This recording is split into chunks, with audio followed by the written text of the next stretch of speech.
आज उस बात को 7 साल बीत गए हैं, लेकिन फिर भी वो रात आज भी मुझे इस तरह याद है जैसे कल ही हुआ हो। हाय, मेरा नाम राहुल है, उम्र 34 साल, काम फोटोग्राफर और काम के सिलसिले में मुझे यहाँ वहाँ घूमना पड़ता है। क्या पता कहाँ अच्छी तस्वीरें मिल जाए। बात तब की है जब मुझे नया नया चस्का लगा था फोटोग्राफी का। वैसे मैं इंजीनियरिंग कर रहा था, पर मेरा मन किसी और काम में था।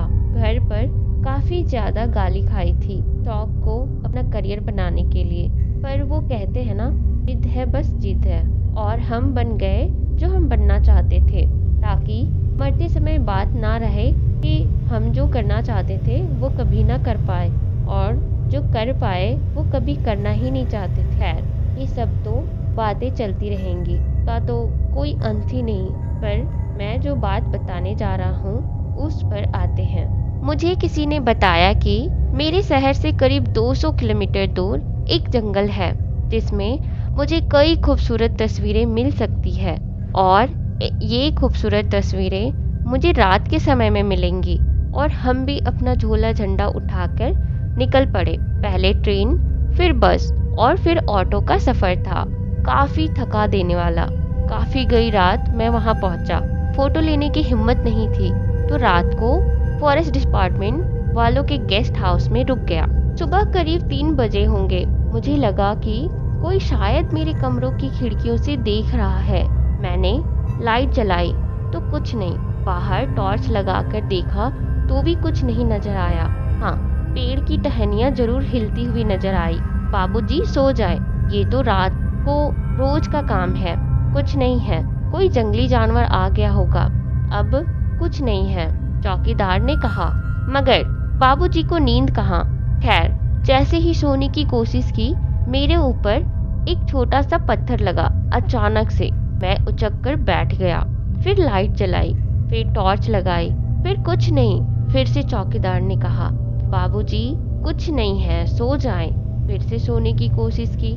अचानक अब हंसने की आवाज के साथ पत्थर लगा, और फिर वो पूरा कार्यक्रम दोबारा से हुआ। मैं झल्ला गया। एक तो नींद, ऊपर से ये सब। दिमाग खराब हो गया मेरा। नींद गायब हो गई। उस हाउस से बाहर निकल आया पता करने के लिए। चौकीदार कहता रहा, बाबूजी कुछ नहीं है, आ जाइए। पर जिद है तो बस है। निकल लिए। थोड़ा आगे चलने पर मुझे कुछ आहट सुनाई दी। मैं सतर्क हो गया।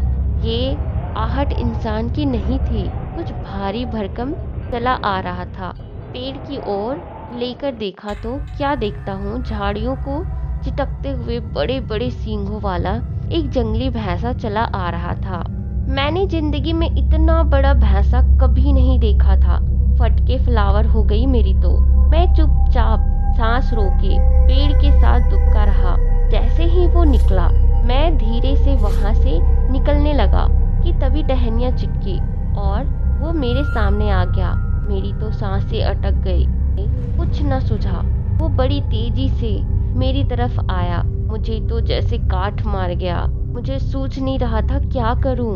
लग रहा था कोई भारी ट्रक मेरे सामने आ रहा। मेरी तो सिट्टी पिट्टी गुम हो गई। आंखों के आगे अंधेरा छा गया। वो दौड़ता हुआ मेरी तरफ बढ़ रहा था, लेकिन अचानक मुझ पर बेहोशी छा गई। जब होश आया तो देखा कि मेरी आंखों के सामने खरपतवार की छत थी, और आसपास नजर उठाकर देखा तो कच्ची मिट्टी की दीवारें थी, जिन पर मोर तीतर आदि बने हुए थे। आसपास का माहौल देखकर मैं थोड़ा सा असहज हो गया था कि मैं कहाँ आ गया, कहाँ था। और मैं तभी अचानक मेरी नजर बाहर पड़ी तो मैं एकदम से चौंक गया और एकदम कांप भी गया। मैंने देखा कि उस भैंसे का सिर मेरे सामने पड़ा था और बाहर खून बिखरा हुआ था। भी अचानक मेरे कानों में बड़ी मधुर सी आवाज पड़ी, बाबा राही को होश आ गवा। देखा एक 18-19 बरस की सांवली सी पतली सी बड़ी बड़ी आंखें, लंबे लंबे बाल, पतले होंठ, तीखे नैन, नक्श बड़ी अदा से मेरे पास आकर बैठ गई।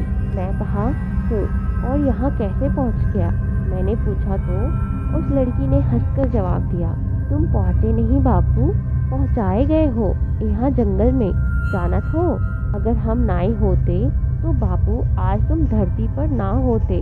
हाँ, ई सांड आज तुम्हारी बारात निकाल देता भगवान के यहाँ और तुम मर जाते जैसे ई मरा पड़ा हुआ है।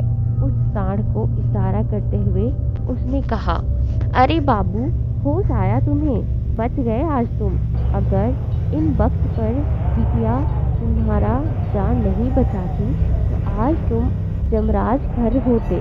बच गए बाबू, हम हैं बाबू, जंगली लोग जंगल का कंद मूल खाकर गुजारा करते हैं। हमें सदियों से जंगल खाना और रहना देता आया है। हमारी और जानवरों की आपसी सहमति है तुम हमारे इलाके में ना आओ, हम तुम्हारे में नहीं आते हैं। पर ये बाहर के लोग जंगलन को काट रहे हैं और हमारे इलाके में जानवर घुस आए हैं, क्योंकि उनके इलाके में आदमी नाम का जानवर घुस आया है जिससे हमारी जिंदगी तबाह हो गई है। बाबूजी, हमको अब अपने जंगल को बचाने के लिए अब ई आदमी नामक जानवर को खत्म करना पड़ेगा।